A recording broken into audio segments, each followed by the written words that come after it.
430 million kilometers from Earth, in the freezing dark beyond Neptune's orbit, the James Webb Space Telescope quietly rotated its 18 gold-plated mirror segments toward a small, frozen world that humanity had written off decades ago as a dead rock too distant and too cold to hold any real secrets. And what it found there would force astronomers to rewrite everything they thought they understood about Pluto, because the data streaming back from Webb's MIRI and NIR-SPEC instruments revealed something that shouldn't exist. Anywhere in the solar system, a thin blue haze wrapped around Pluto's atmosphere that was behaving in ways no atmosphere on any known planet or moon had ever behaved before. A haze made of countless microscopic particles of frozen hydrocarbons, formed when sunlight, faint as it is nearly 4 billion miles from the sun, still carries enough energy to break apart methane molecules high above Pluto's surface and stitch them back together into more complex organic compounds that then drift slowly downward, freezing as they fall in this haze. This thin veil of frozen chemistry turned out to be doing something astronomers had only theorized about on paper back in 2017,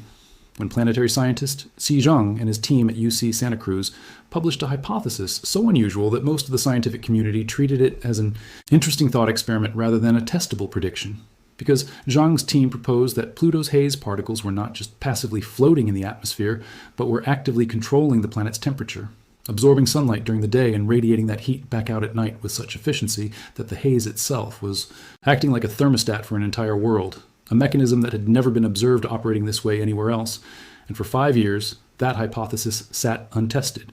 because no instrument built by humanity had the sensitivity required to separate Pluto's faint thermal signal from the overlapping glow of its enormous moon Charon, which orbits so close to Pluto and is so large relative to its parent body that the two have essentially been locked in a gravitational dance for billions of years, their thermal signatures blurring together into a single indistinguishable smear of infrared light whenever earlier telescopes tried to observe them. And that is exactly the problem James Webb was built to solve. Because when Webb turned its instruments toward the Pluto,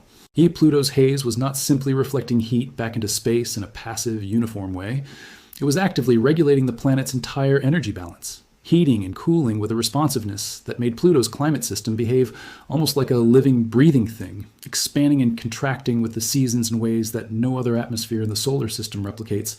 Not Mars, not Venus, not even Saturn's giant hazy moon Titan, which had long been considered the closest cousin to Pluto in terms of atmospheric chemistry.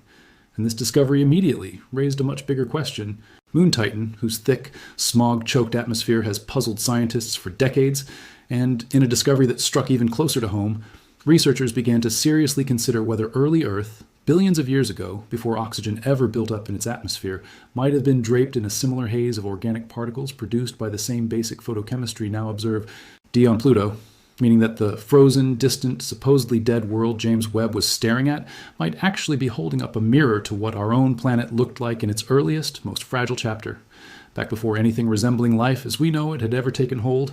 And that single realization transformed Pluto almost overnight from an afterthought at the edge of the solar system into one of the most scientifically important targets Webb could possibly study, because understanding how haze regulates a planet's atmosphere might hold clues to how Earth's own atmosphere evolved into something capable of supporting life. But the haze discovery was only the beginning of what Webb found when it turned its unprecedented sensitivity toward this small, frozen world, because buried within Webb's high-resolution spectra of Pluto's surface and atmosphere, scientists detected something that immediately set off alarm bells across the planetary science community, a strange, specific gap in the light reflecting off Pluto, an absorption line centered precisely at 5/113 micrometers, a wavelength that, according to every known chemical compound cataloged by modern spectroscopy, should not be absorbing light there at all. And this wasn't a subtle, easily dismissed anomaly either. The absorption dip was clear, consistent, and unmistakably present in Webb's data. And when researchers, led by scientist B. Bézard and a team of international collaborators, ran the numbers through every radiative transfer model they had, simulations that accounted for every known gas and haze particle believed to exist in these environments, the mysterious absorption simply refused to appear in any of them, meaning that whatever was creating this signal on Pluto's surface was not accounted for by any chemical compound. Currently known to science, and to make the mystery even stranger, when researchers checked Webb's data from Saturn's moon Titan, a world nearly 1 billion miles closer to the Sun, but sharing a broadly similar nitrogen-methane atmospheric chemistry with Pluto, they found the exact same unexplained absorption signal sitting at the exact same wavelength, meaning that two completely different worlds, separated by enormous distances and wildly different surface conditions. One, an icy dwarf planet at the edge of the solar system, and the other, a moon wrapped in a thick, smog-like atmosphere 50 times denser than Earth's.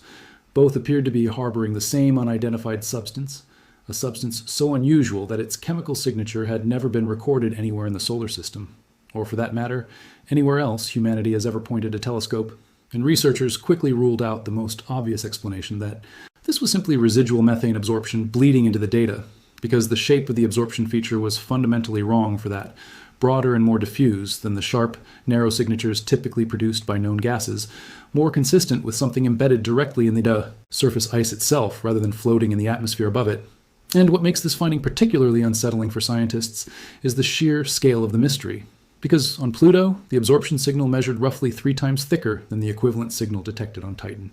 suggesting that whatever this mystery compound is, it exists in far greater abundance on Pluto's frozen surface than on Titan's. While on Titan, the signal appeared unevenly distributed across the moon's surface, stronger in some regions and weaker in others, hinting that this unknown substance might be tied to specific geological or chemical processes that vary from place to place rather than existing as a uniform global layer. And as of now, scientists genuinely do not know what this substance is, whether it represents some exotic form of frozen organic chemistry unique to the outer solar system's extreme cold, some kind of complex hydrocarbon polymer built up over billions of years of slow photochemical reactions, or something else entirely that has simply never been observed anywhere else because no telescope before Webb possessed the sensitivity required to detect it. And this uncertainty is precisely what makes the discovery so unsettling to researchers, who have spent entire careers cataloging the chemical inventory of our solar system. Because finding an unidentified compound, sitting in plain sight on 2 separate worlds, is the kind of result that reminds scientists just how much remains unknown even in our own cosmic backyard. And while Webb's instruments were busy uncovering this unexplained chemical signature, they were simultaneously documenting something else deeply strange happening on Pluto's surface, a phenomenon involving the slow, seasonal redistribution of frozen, volatile ices across the dwarf planet's landscape. Ices made of nitrogen, methane, and carbon monoxide that don't simply sit still on Pluto's surface the way rock and soil do on Earth, but instead sublimate directly from solid ice into gas, as one hemisphere of Pluto slowly tilts toward the distant Sun during its 248-year-long orbital cycle, drifting through the thin atmosphere before refreezing onto colder regions elsewhere on the surface, a process that plays out across timescales so vast that a single Plutonian season lasts longer than an entire human lifetime. And Webb's observations captured clear evidence of this ongoing redistribution actively happening in real time, essentially catching a frozen world in the middle of slowly reshaping its own surface through cycles of freezing and evaporation that have been running continuously for billions of years, sculpting the same kind of vast nitrogen ice plains and glacier-like flows that earlier missions, including NASA's New Horizons spacecraft, had photographed in stunning detail when it flew past Pluto back in 2015, revealing towering water ice mountains, vast heart-shaped basins of frozen nitrogen, and evidence of ice volcanoes that may have erupted slush rather than molten rock, features that stunned scientists at the time because nothing about Pluto's small size or extreme distance from the Sun should have allowed for this kind of ongoing geological and atmospheric activity, and Webb's newer, far more detailed observations are now revealing exactly how that activity continues to unfold today, confirming that Pluto is nowhere near the frozen, geologically dead world scientists once assumed it to be, but rather an active, evolving system, still shaping itself through processes that remain only partially understood. And as if a mysterious, unidentified compound and an actively shifting ice landscape weren't enough to upend decades of assumptions about this small world, Webb's observations also captured something happening between Pluto and its largest moon, Charon, that scientists have described as genuinely unprecedented anywhere else in the solar system, a strange gravitational and atmospheric relationship in which material appears to be slowly escaping Pluto's thin atmosphere and drifting across space to land D on Charon's surface, essentially meaning that Pluto's largest moon has been quietly stealing atmosphere from its parent world for an unknown length of time, a process that would help explain something planetary scientists have puzzled over since New Horizons first photographed Charon up close, because Charon's north pole is covered in a strange reddish-brown discoloration nicknamed Mordor by mission scientists due to its dark, almost otherworldly appearance. And researchers have long suspected that this reddish coloration comes from complex, organic, known gas and haze particle believed to exist in these environments. The mysterious absorption simply refused to appear in any of them, meaning that whatever was creating this signal on Pluto's surface was not accounted for by any chemical compound. currently known to science, and to make the mystery even stranger, when researchers checked Webb's data from Saturn's moon Titan, a world nearly 1 billion miles closer to the Sun, but sharing a broadly similar nitrogen-methane atmospheric chemistry with Pluto, they found the exact same unexplained absorption signal sitting at the exact same wavelength, meaning that two completely different worlds, separated by enormous distances and wildly different surface conditions. One, an icy dwarf planet at the edge of the solar system, and the other, a moon wrapped in a thick, smog-like atmosphere 50 times denser than Earth's.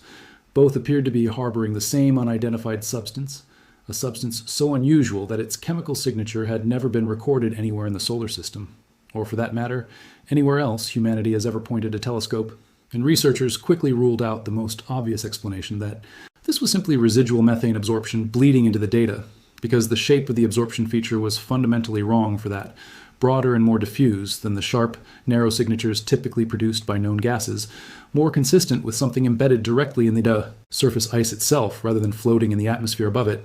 And what makes this finding particularly unsettling for scientists is the sheer scale of the mystery. Because on Pluto, the absorption signal measured roughly 3 times thicker than the equivalent signal detected on Titan,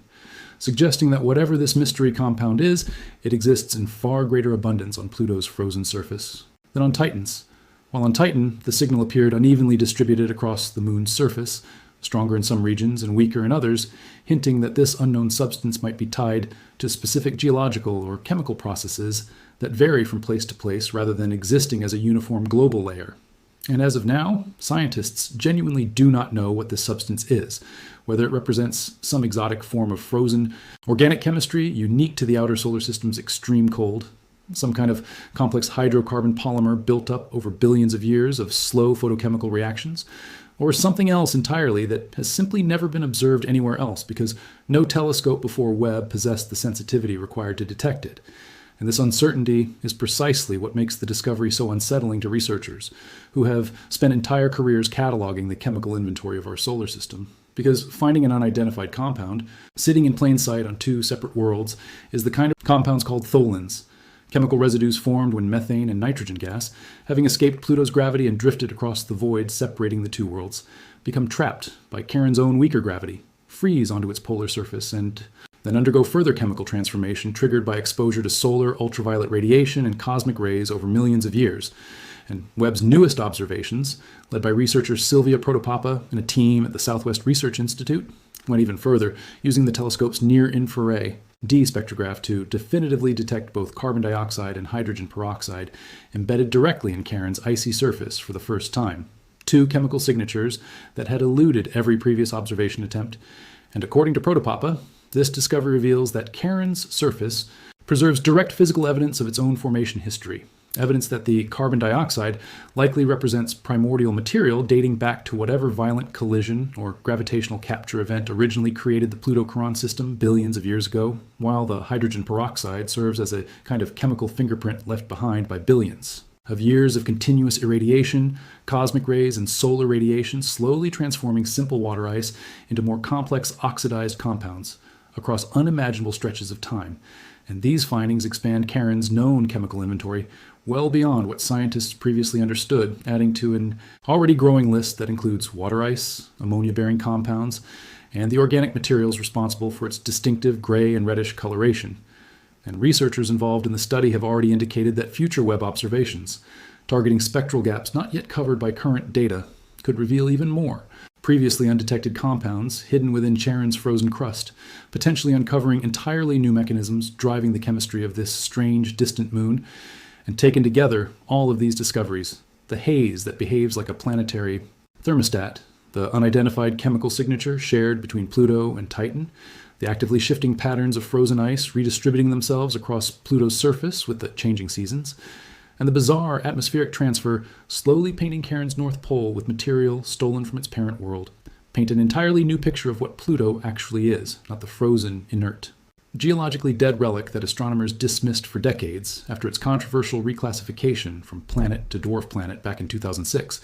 but rather an active, dynamic, endlessly strange world that continues to surprise scientists every time a more powerful instrument gets turned in its direction. And this raises an uncomfortable question that has started circulating among planetary scientists studying these results. Because if a small, frozen world sitting nearly 4 billion miles From the Sun, receiving only a fraction of 1% of the sunlight that reaches Earth, can host this much unexplained chemical and atmospheric complexity, then what does that suggest about the countless other icy, distant worlds scattered throughout the outer solar system and beyond? The countless Kuiper Belt objects, distant moons, and rogue dwarf planets that have never been observed with anything close to the sensitivity Webb brought to Pluto, worlds that might be quietly harboring their own versions of Pluto's mystery haze, their own unidentified organic compounds, their own strange atmospheric processes that could reshape our fundamental understanding of chemistry and climate in the extreme cold of deep space, and perhaps most unsettling of all, if the photochemical processes creating Pluto's haze and its unidentified surface compound genuinely mirror conditions that may have existed on early Earth before oxygen, transformed our atmosphere into something breathable, then studying Pluto isn't just an exercise in cataloging a distant world's peculiarities. It's potentially a window into understanding the earliest, most fragile chapter of our own planet's history. A chapter that unfolded so long ago that almost no direct physical evidence of it survives here on Earth, buried and erased by billions of years of geological activity, plate tectonics, erosio, and the relentless churn of a living, active planet. Meaning that, in a genuinely strange twist of cosmic irony, the best surviving record of what early Earth's atmosphere might have looked like isn't preserved anywhere on Earth itself, but rather frozen in place on a small, distant, endlessly overlooked world at the very edge of the soul. Our system. A world that most people stopped thinking about the moment it was stripped of its planetary status. And as astronomers continue analyzing the flood of data Webb has already collected from the Pluto-Charon system, with additional observation campaigns already planned to probe deeper into both the mystery compound's chemical identity and the full extent of the atmospheric transfer process feeding Charon's strange polar coloration, one thing has become increasingly clear to everyone following this research closely. Pluto, the small icy world once dismissed as a frozen afterthought at the edge of human exploration, has emerged as one of the most scientifically rich and genuinely mysterious targets James Webb has ever studied, a world that keeps returning discoveries stranger than anything researchers expected to find there, and every new observation seems to raise more questions than it answers, leaving planetary scientists with the unsettling but thrilling realization that even after New Horizons' historic flyby and now years of follow-up study using the most powerful space telescope ever built, humanity has still barely begun to understand what is actually happening on this small, cold, endlessly surprising world. And as researchers continue to pore over Webb's spectral data searching for an explanation to the mystery molecule shared between Pluto and Titan, the honest, somewhat uncomfortable answer scientists keep arriving at is that they simply do not know yet what they are looking at. And in an era where humanity has mapped exoplanets hundreds of light years away and photographed the event horizon of a black hole, there remains a small frozen world right here in our own solar system, holding onto a chemical secret that no instrument, no model, and no scientist has yet been able to fully explain. And until that mystery is solved, Pluto will keep sitting out there in the freezing dark, quietly rewriting what we thought we knew, one impossible discovery at a time.